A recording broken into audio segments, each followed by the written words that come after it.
खामियाजा आज आम जनता को भुगतना पड़ रहा है और इसके लिए किसी न किसी को खड़े रहना पड़ेगा, किसी न किसी को आवाज उठाना पड़ेगी, क्योंकि कई सालों से ऐसा नहीं है कि अभी किसी की सरकार है तो उनकी वजह से हो रहा है, या अभी जिलाधिकारी साहब आए हैं तो आपकी वजह से हो रहा है। ये कई सालों की वजह से हो रहा है, आप ही मानते हैं। और हमने जो मांग की है वो ये मांग की है कि मेडिकल इंफ्रास्ट्रक्चर के ऊपर अगर हमने पहले से ही अगर ध्यान दिए होते, कोरोना 1 साल पहले आया है, लेकिन औरंगाबाद के अंदर कितने हम ऐसे उदाहरण दे देते लिखित रूप के अंदर हमने खुद मांग के लिए है। जैसा एक उदाहरण के तौर के ऊपर अगर आज हमारी सुपर स्पेशलिटी बिल्डिंग जो 2017 के अंदर 150 करोड़ रुपया खर्च करके अगर हमने बनाए हैं, 150 करोड़ रुपया खर्च करके, और उसमें एक भी अगर उसके अंदर रिक्रूटमेंट नहीं हुआ है आज तक, जबकि 219 पोस्ट इसके लिए सैंक्शन किए गए हैं। 2017 से 2021 तक अगर ये पोस्ट अगर भर दिए जाते हैं, इसके लिए ना तो कमिश्नर साहब जिम्मेदार है, ना कलेक्टर साहब जिम्मेदार है, ना म्युनिसिपल कमिश्नर जिम्मेदार है। लेकिन 2017 से अगर एक भी पोस्ट नहीं भरी गई है, आप इमेजिन करिए कि इतने सारे पोस्ट अगर भर दिए जाते तो आज सुपर स्पेशलिटी बिल्डिंग के अंदर हम कम से कम 500 पेशेंट्स को हम हमारे वहां पर रख सकते थे। आप वहां के ही डॉक्टर से पूछ लीजिएगा।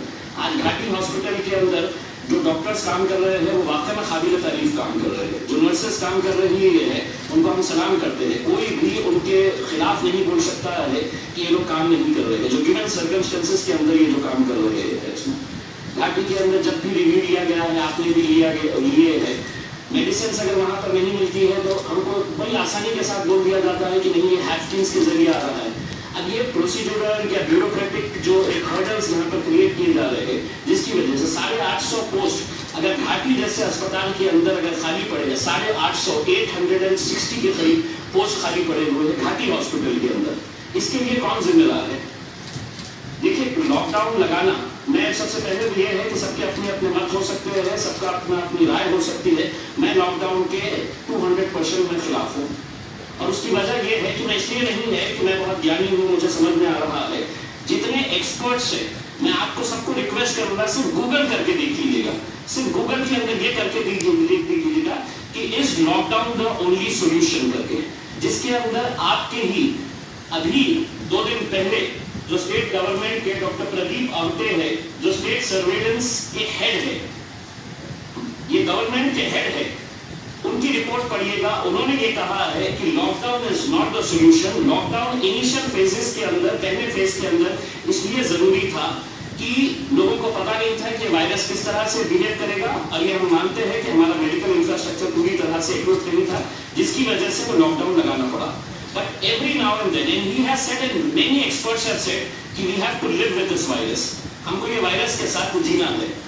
मैं कमिश्नर साहब, आप लोग, कलेक्टर साहब, आप लोग आएंगे 1.5 साल, 2 साल, 3 साल के लिए यहाँ पर, और आप लोग चले जाएंगे। लेकिन ये जो पाप औरंगाबाद के साथ ये जो किया गया है, ये कई सालों का पाप है कि जिसकी वजह से आज तो पेशेंट अगर घाटी के अंदर जाता है तो वहां पर उसको बोल दिया जाता है कि यहाँ पर बेड्स नहीं है, प्राइवेट के अंदर चली जाइए।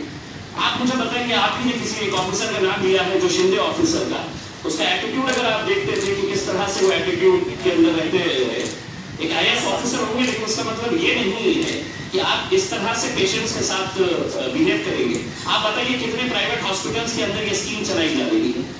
कलेक्टर साहब, आप अनाज दे रहे हैं लोगों को जो पब्लिक डिस्ट्रीब्यूशन के जरिए, ये मैं आपके लिए जो मक्का लेके आया हूँ, मैं चाहूंगा कि आपके जो डिस्ट्रिक्ट सप्लाई ऑफिसर है वो अगर इसको खाकर अगर बताए हैं तो पूरा शहर इसको खाना चाहिए। पूरे थैले के थैले हमने जमा करके लेके आए हैं सर, कि किस तरह से सड़ा सा मक्का है तो लोगों को दिया जा रहा है। ये मक्का लोग खाएंगे, पूरे रेशन की दुकानों से हमने लेकर आए हैं। अगर हम लेकर आ सकते हैं तो DSO साहब इसका चेक करने की जिम्मेदारी नहीं है क्या सर? क्या आप सिर्फ ये ऐलान करेंगे कि नहीं, अनाज खिलाने की जिम्मेदारी हमारी है, हम उसको चावल दे रहे हैं, हम गेहूं दे रहे हैं, हम मक्का दे रहे हैं, ये मक्का DSO ने खा के बताना। सर ये कहीं ना कहीं किसी ना किसी को, आप गरीब है तो गरीब को सिर्फ है तो अपनी ताकत, ये मक्का अगर आप खिला रहे हैं और आप लोगों को कह रहे हैं सर, आपने अपनी रिपोर्ट के अंदर, प्रेजेंटेशन के अंदर, हमें अच्छा होता है कि आप पहले ये प्रोसेस था और ये सिस्टम था कि जब भी आप प्रेजेंटेशन करते थे उसकी एक कॉपी हमारे पास दी जाती है, तो हम भी उसको अच्छे डिटेल के अंदर पढ़ सकते थे, जितना हमने पढ़ सके हैं। आपने ये बताया अपने प्रेजेंटेशन के अंदर कि हॉटस्पॉट्स इन बोथ वेज, आपने पूरी लिस्ट बताई है कि कौन कौन से एरियाज है कि दोनों वेव के अंदर, फर्स्ट वेव में भी सेकेंड वेव के अंदर भी जो हॉटस्पॉट्स कॉमन रहे थे, उसके अंदर जो जो एरिया आपने बताए थे, उसमें बताया है बजाज नगर, उसमें बताया है आपने वालुज, उसमें शेंद्रा, और जो न्यू हॉटस्पॉट्स डेवलप हुए हैं आपकी रिपोर्ट के हिसाब से उसमें चीतेगांव और बिड़किन, ये पूरे हमारे इंडस्ट्रियल एरिया है जिसको आप खुला रखना चाहते हैं। इंडस्ट्री खुलनी चाहिए, रहनी चाहिए, ये हम भी मानते हैं, लेकिन यही इंडस्ट्री वाले अगर शरारत करते हैं तो कैसी शरारत करते हैं? ये लुपिन का रिटर्न के अंदर है। फर्स्ट फेज के अंदर ये लुपिन कंपनी जो अपने आप को मल्टीनेशनल कंपनी कहती है, उनकी कंपनी के अंदर एक ललिता भगवान सालवे नाम की एक लेडी पॉजिटिव पाई गई थी। उस वक्त सर कोई प्रोटोकॉल्स नहीं थे कि इंडस्ट्री के अंदर अगर कोई लेडी पॉजिटिव पाई जाती है तो क्या करना है, ये प्रोटोकॉल्स बाद में आए थे।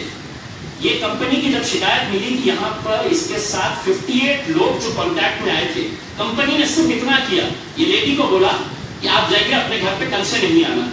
जो 58 लोग इसके कांटेक्ट में आए थे, उन्होंने लिख कर दिया है कि हमने आप 58 लोग आप कंपनी के अंदर आना नहीं है करके, और इन्होंने अपने हिसाब से ये किया कि उन्होंने लिख कर दिया कलेक्टर को उस वक्त के कि हमने पूरी कंपनी को हमने सैनिटाइज कर दिया और हमने दूसरे दिन में तो कंपनी स्टार्ट कर दी है। उसी पीरियड के अंदर सर एक हॉस्पिटल को जहां पर एक पेशेंट एडमिट हुआ था, वो कोरोना नहीं था, वो कोरोना पेशेंट नहीं था, वो पेशेंट अपने घर गया, 3 दिन के बाद उसको कोरोना हुआ, वो पॉजिटिव हुआ। उस वक्त वो हॉस्पिटल को पूरी की पूरी टीम गई वहां पे और 15 दिन के लिए वो हॉस्पिटल, उसी पीरियड के अंदर 15 दिन वो हॉस्पिटल को सील कर दिया गया था, सहारा हॉस्पिटल। Why this discrimination? आपका एक ऑफिसर नहीं गया था सर, एक ऑफिसर इस लुपिन कंपनी के अंदर। अब लुपिन ये दावा करती है कि हमने दिए थे डिस्ट्रिक्ट कलेक्टर को, हमने दिए थे कमिश्नर ऑफ पुलिस को, joint director industrial safety and health, commissioner Aurangabad municipal corporation. एक ऑफिसर नहीं गया था। कौन गए थे वहां पे? तो पुलिस डिपार्टमेंट की तरफ से कोटे साहब नाम के इंस्पेक्टर गए थे और एक इंडस्ट्रियल इंस्पेक्टर गया था वहां पे। आरिफ कॉलोनी का आज भी यूट्यूब का उठा के देखिएगा सर, कि जब पहला केस अगर मिला था तो 15 ऑफिसर्स की गाड़ियां वहां पर गई थी लाल रंग की गाड़ी, 15 लाइन। तो आप इंडस्ट्री को एक तरफ अगर ये कर रहे हैं, आप बोल रहे हैं कि इंडस्ट्री का चेन नहीं टूटना चाहिए, हमको कोरोना की चेन तोड़ना है सर। अगर कोरोना की चेन अगर तोड़ना है तो आप ये नहीं कह सकते हैं कि ये खुला रहेगा, ये बंद रहेगा, ये इतने दिन खुला रहेगा। अगर करना है तो सबके लिए कानून लेके आइए, वी विल सपोर्ट यू। लेकिन ये है कि अगर आप अपना मेडिकल इंफ्रास्ट्रक्चर बढ़ाने के लिए सर 1 साल इज टू मच टाइम।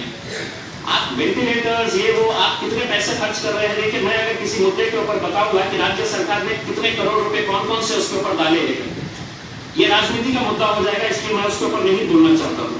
लेकिन we have enough time of 1 year to improve our medical infrastructure. आपके पास पैंडेमिक एक्ट के अंदर हाउ कैन द डीन से कि कोई आ नहीं रहे, you have enough powers under the pandemic act to cancel the license of the doctors. How many action you have taken against them? कोई डॉक्टर जो है वो अपनी मर्जी के हिसाब से ये नहीं कह सकता है कि मैं नहीं करूंगा करके। You have that powers under the pandemic act, the dean knows that. How can anybody say कि no the doctors are not coming to work? Ventilator sir पड़े हुए हैं, आज भी कितने वेंटिलेटर जो गांव के अंदर दिए हुए थे। संजय सरसार साहब बिल्कुल सही कहा कि अगर हमारे पास इक्विपमेंट रहेगा और आप मैन पावर ही अगर आपके पास नहीं रहेगा, और ये मैन पावर आपकी जिम्मेदारी नहीं थी, ये गवर्नमेंट्स की जिम्मेदारी थी, जिसका खामियाजा पूरे शहर को भुगतना पड़ा। तो हमारा यही कहना है सर कि मतलब ये जो लॉकडाउन का डिसीजन लिया गया है, ये आप ही के एक्सपर्ट बता रहे हैं कि this is not the only solution, we will cooperate with you. हम पूरी तरह से आपका साथ देंगे। अगर आप सब बंद करते हैं तो आप बंद करिएगा, आपको कितने दिन करने का है लॉकडाउन करके, and give us tell us कि इसके बाद हम लोग अब कोरोना के लिए कोई लॉकडाउन नहीं रहेगा करके। जैसा बताया है कि दूसरे शहरों के अंदर सर हम भी है तो दिल्ली के अंदर बेहिसाब केसेस आते हैं, उस पीरियड के अंदर हमने भी देखे, और हमने ये भी देखा है कि एडीसीसी बैंक को अगर आप परमिशन दे रहे हैं तो फिर वो छोटे दुकानदार को आप परमिशन क्यों नहीं दे रहे? एडीसीसी बैंक चूंकि सब पॉलिटिकल लोग चलाते हैं तो आप उनको इलेक्शन कंडक्ट करने की परमिशन दे देंगे, लेकिन आप शादी खानों के अंदर है तो 10 लोग 15 लोगों को जाने की इजाजत नहीं देंगे। तो हमारा सिर्फ यही है सर कि जो लॉकडाउन के लिए हमारा विरोध है, और मैं समझता हूँ सर कि हमने जितना हमने डिक्लेयर किए थे कि हम लॉकडाउन का विरोध करेंगे, अगर आप इजाजत दें कमिश्नर साहब तो आपको समझ में आएगा कि कितने लोग इसके विरोध के अंदर हैं। आप ये कैसा नोटिफिकेशन निकालते हैं कि हम लॉकडाउन डिक्लेयर करेंगे और खाना है तो एनजीओ ने खिलाएगा करके, और वो भी आपकी परमिशन लेना पड़ेगा उसके लिए हमको खाना खिलाने के लिए। बिल्कुल सर, कोई नहीं खिलाने वाला है इस बार। अगर भूखे लोग सड़क के ऊपर आएंगे सर, इसकी जिम्मेदारी पूरी सरकार की और प्रशासन की रहेगी, और सर लोग सड़कों के ऊपर निकल आएंगे, ये हम आपको पूरी भरी मीटिंग के अंदर हम ये बोल रहे थे, अगर इनके ऊपर जोर जबरदस्ती की गई तो मेरे हिसाब से आज लोगों का गुस्सा जिस तरह से फूट पड़ रहा है, वो उसके लिए पूरा प्रशासन, पुलिस, सरकार जिम्मेदार रहेगी, हम ये समझते हैं।